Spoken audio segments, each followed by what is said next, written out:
Subscribe करिए हमारे channel target UP TET CTET को और बेल आइकन को दबाइए। हेलो फ्रेंड्स, स्वागत करती हूँ मैं आप सभी भावी अध्यापक एवं अध्यापिकाओं का आपके अपने channel target UP TET CTET पे।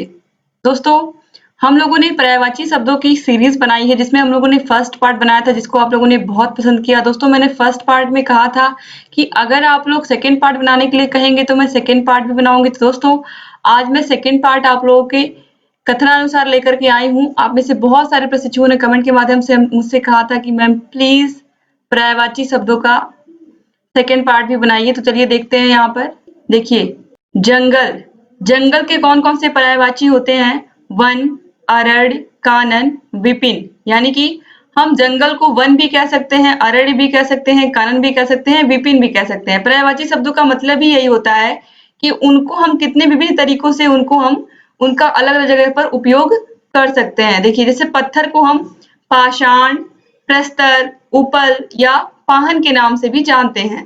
इसके बाद मोर है, मोर को हम केकी, सिखी, शिखंडी, नीलकंठ, मयूर के नाम से जानते हैं। यानी कि ये सब इसके पर्यायवाची हो गए। दोस्तों, एग्जाम में पूछेगा कि मयूर किसका पर्यायवाची है या नीलकंठ किसका पर्यायवाची है, तो ऑप्शन में मोर जरूर दिया रहेगा। इसके बाद समुद्र, समुद्र को हम क्या क्या कहते हैं? सागर, सिंधु, वागीश, रत्नाकर, पयोनिधि, नीर निधि। जहां पर निधि आया है वहां पर तो मैक्सिमम टाइम पर यही देखा गया है कि उसका पर्यायवाची समुद्र होता है। इसके बाद सरस्वती, सरस्वती को हम जानते हैं शारदा, गिरा, भारती, विमला, गिरा, वीणापाणी। यानी कि जिसके हाथ में वीणा होती है उसे हम कहते हैं सरस्वती। इसके बाद है दोस्तों शेर, शेर को हम केसरी भी कह सकते हैं, केसरी। इसके अलावा वनराज, शार्दूल, शार्दूल कई बार एग्जाम में देखा गया है कि एग्जाम में कई बार पूछा गया है, टेट के एग्जाम में कई बार रिपीट हुआ है। तो आप लोग ध्यान दीजिएगा कि शार्दूल किसका पर्यायवाची होता है? शेर का पर्यायवाची होता है। इसके बाद केहरी और फिर है मृगराज। इसके बाद आगे बढ़ेंगे, आगे है कपड़ा। कपड़ा कई बार दोस्तों पूछा गया है। कपड़ा का जो तत्सम होता है वो होता है करपट। यानी कि कई बार एग्जाम में ये भी पूछा गया है कि कपड़ा को संस्कृत में क्या कहते हैं, तो कपड़ा को संस्कृत में करपट कहते हैं। तो ये भी आप याद रखिएगा। पट, देखिए इसको हम कह सकते हैं पट, परिधान, वस्त्र, वसन, अंबर या फिर चीर।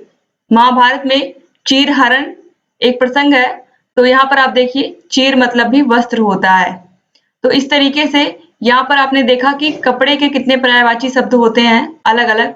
अब इसके बाद हवा है। हवा बहुत बार एग्जाम में पूछा है दोस्तों, और हवा के जितने भी पर्यायवाची हैं सब बहुत ही आसान है। देखिए, पवन, वायु, समीर, बयार, मारुत, अनिल, ये सभी हवा या पवन के पर्यायवाची हैं। इसके बाद है तालाब। तालाब को हम सरोवर कहते हैं, पुष्कर कहते हैं, जलाशय कहते हैं, तड़ाग कहते हैं, सर कहते हैं। जो मैक्सिमम टाइम एग्जाम में पूछा गया है वो पूछा गया है पुष्कर। पुष्कर किसके लिए प्रयोग होता है? तालाब के लिए, यानी कि तालाब का पर्यायवाची होता है। तो ये आप याद रखिएगा। बाकी और सब आसान है, सरोवर, जलाशय, ये सब तो आपको इजी है, याद होगा। इसके बाद पानी, पानी का बहुत बार एग्जाम में पूछा गया है पर्यायवाची। देखिए, पानी को हम जल भी कहते हैं, नीर कहते हैं, अम्बु कहते हैं, सलिल कहते हैं, तोय कहते हैं, उदक कहते हैं। एक पत्रिका आती है सरस, सलिल, तो यहां से उससे भी जोड़ करके आप याद रख सकते हैं कि सलिल किसका पर्यायवाची है? पानी का पर्यायवाची है। इसके बाद है पृथ्वी।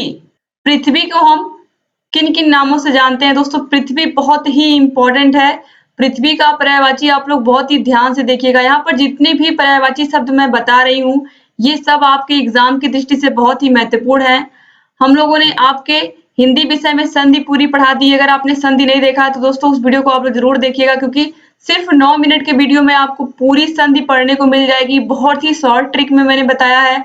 अगर एक बार आप अच्छे से उस ट्रिक को पढ़ लेते हैं तो आपका संधि चैप्टर पूरा तैयार हो जाएगा। दोस्तों, इसके अलावा विलोम शब्द भी हमने पूरा पढ़ा दिया है। विलोम शब्द अगर आपने नहीं देखा है तो उसका भी लिंक हम डिस्क्रिप्शन बॉक्स में दे देते हैं, वहां पर जाकर के आप विलोम शब्दों को भी देख सकते हैं।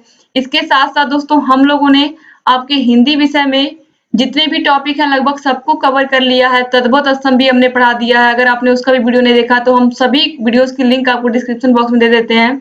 आप सभी टॉपिक को आसानी से देख सकते हैं और समझ सकते हैं। दोस्तों, इसका जो फर्स्ट पार्ट हमने पर्यायवाची शब्दों का बनाया था उसको भी, वो जितने भी महत्वपूर्ण हैं सिर्फ उन्हीं को मैंने लिया है, तो उसको आप लोग जरूर देखिएगा। तो उसका भी लिंक आपको डिस्क्रिप्शन बॉक्स में मिल जाएगा। जितने भी वीडियोस हैं आप लोग ऐसे ही देखते हुए चलिए, आप लोगों का पूरा सब्जेक्ट अच्छे से तैयार होता जाएगा। देखिए, अब पृथ्वी यहाँ पर है। पृथ्वी को हम धरती, भू, धरा, वसुधा, वसुंधरा, मेदिनी या इला के नाम से जानते हैं। तो दोस्तों, जो आपको नहीं आता वही एग्जाम में पूछता है, यानी कि जो टफ होता है वही पूछता है। तो इसीलिए देखिए, वसुधा, वसुंधरा, मेदिनी और इला, यहाँ पर जो मेदिनी और इला दिया है यही थोड़ा टफ है, और जो टफ होगा उसको आपको बिल्कुल नहीं छोड़ना है, उसको आप लोगों को जरूर याद रखना है। तो इला और मेदिनी ये पृथ्वी के पर्यायवाची शब्द हैं। इसके बाद रात है। रात को हम किसके किसके नाम से जानते हैं? रात्रि, निशा, रैन, यामिनी, सरवरी, विभावरी। अब यहाँ पर देखिए, रात्रि, निशा, रैन, यामिनी, सरवरी और विभावरी में जो सबसे टफ है यही है, यामिनी और सरवरी।